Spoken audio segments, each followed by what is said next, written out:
One of the biggest myths about the Israel-Palestine conflict is that it's been going on for centuries, all about ancient religious hatreds. In fact, while religion is involved, conflict's mostly about two groups of people who claim the same land, and it really only goes back about a century to the early 1900s. Around then, the region along the eastern Mediterranean we now call Israel-Palestine, been under Ottoman rule for centuries, was religiously diverse, including mostly Muslims and Christians, also a small number of Jews who lived generally in peace. It was changing in two important ways. First, more people in the region were developing a sense of being not just ethnic Arabs, but Palestinians, a distinct national identity. At the same time, not so far away in Europe, more Jews were joining a movement called Zionism, which said that Judaism was not just a religion, but a nationality, one that deserved a nation of its own. And after centuries of persecution, many believed a Jewish state was their only way of safety and saw their historic homeland in the Middle East as their best hope for establishing it. In the first decades of the 20th century, tens of thousands of European Jews moved there. After World War I, the Ottoman Empire collapsed, and British and French empires carved up the Middle East, the British taking control of a region it called the British Mandate for Palestine. At first, the British allowed Jewish immigration, but as more Jews arrived, settling into farming communities, tension between Jews and Arabs grew. Both sides committed acts of violence, and by the 1930s, the British began limiting Jewish immigration. In response, Jewish militias formed to fight both the local Arabs and to resist British rule. Then came the Holocaust, leading many more Jews to flee Europe for British Palestine and galvanizing much of the world in support of a Jewish state. In 1947, as sectarian violence between Jews and Arabs there grew, the United Nations approved a plan to divide British Palestine into two separate states. One for Jews, Israel, and one for Arabs, Palestine. The city of Jerusalem, where Jews, Muslims, and Christians all have holy sites, was to become a special international zone. The plan was meant to give Jews a state, to establish Palestinian independence, and to end the sectarian violence that the British could no longer control. The Jews accepted the plan, and they declared independence as Israel. But Arabs throughout the region saw the UN plan as just more European colonialism trying to steal their land. Many of the Arab states, who had just recently won independence themselves, declared war on Israel in an effort to establish a unified Arab Palestine where all of British Palestine had been. The new state of Israel won the war. But in the process, they pushed well past their borders under the UN plan, taking the western half of Jerusalem and much of the land that was to have been part of Palestine. They also expelled huge numbers of Palestinians from their homes, creating a massive refugee population whose descendants today number about 7 million. At the end of the war, Israel controlled all of the territory except for Gaza, which Egypt controlled, and the West Bank, named because it's west of the Jordan River, which Jordan controlled. This was the beginning of the decades-long Arab-Israeli conflict. During this period, many Jews in Arab-majority countries fled or were expelled, arriving in Israel. Then something happened that transformed the conflict. In 1967, Israel and the neighboring Arab states fought another war. When it ended, Israel had seized the Golan Heights from Syria, the West Bank from Jordan, and both Gaza and the Sinai Peninsula from Egypt.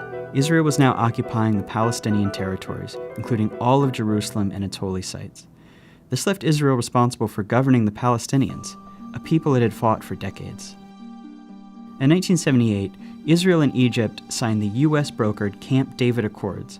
Shortly after that, Israel gave Sinai back to Egypt as part of the peace treaty. At the time, this was hugely controversial in the Arab world. Egyptian President Anwar Sadat was assassinated in part because of outrage against it. But it marked the beginning of the end of the wider Arab-Israeli conflict.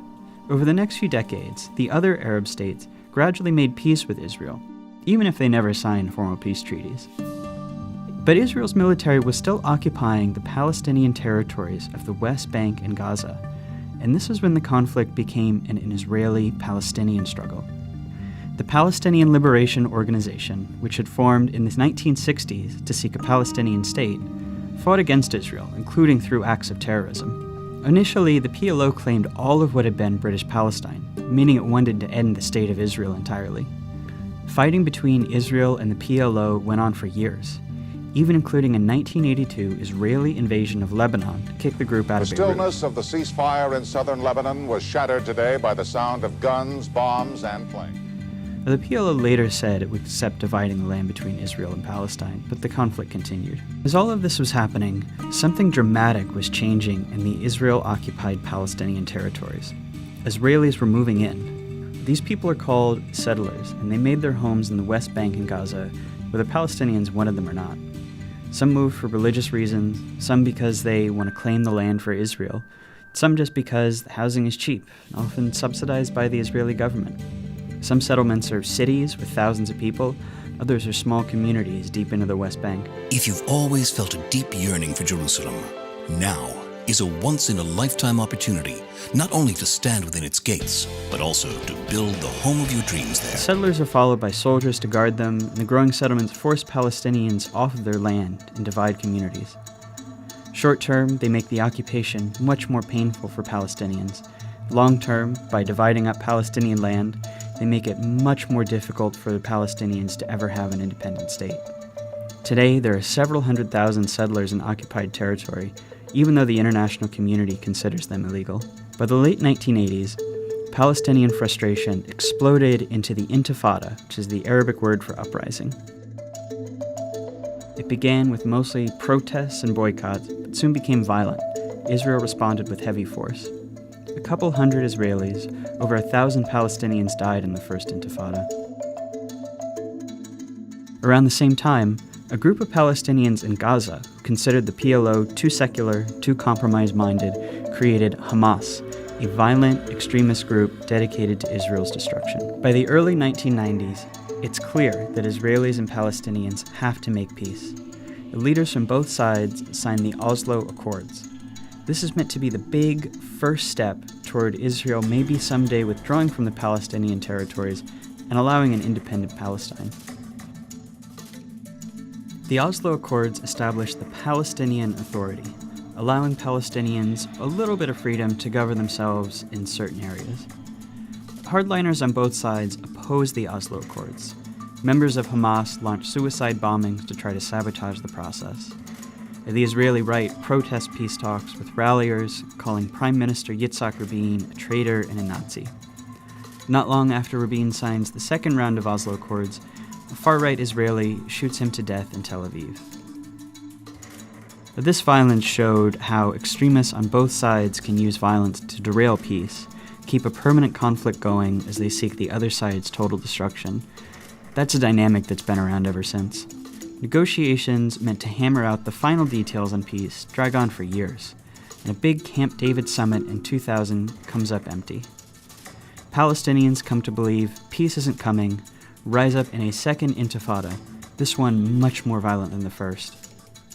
By the time it wound down a few years later, about 1,000 Israelis and 3,200 Palestinians had died. The second intifada really changes the conflict.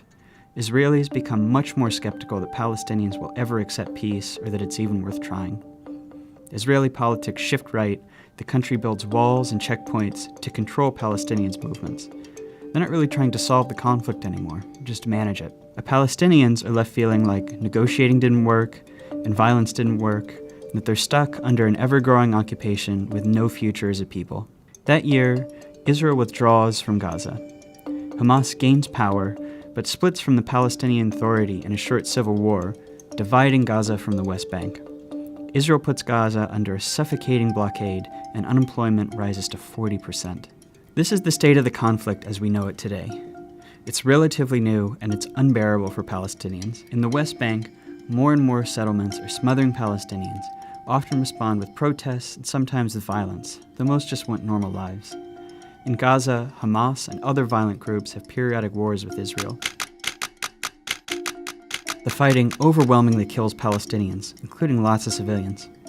In Israel itself, most people have become apathetic. For the most part, the occupation keeps the conflict relatively removed from their daily lives, with moments of brief but horrible violence. There's little political will for peace. No one really knows where the conflict goes from here. Maybe a third intifada, maybe the Palestinian Authority collapses. But everyone agrees that things as they are now can't last much longer, Israel's occupation of the Palestinians is too unstable to last, and that unless something dramatic changes, whatever comes next will be much worse.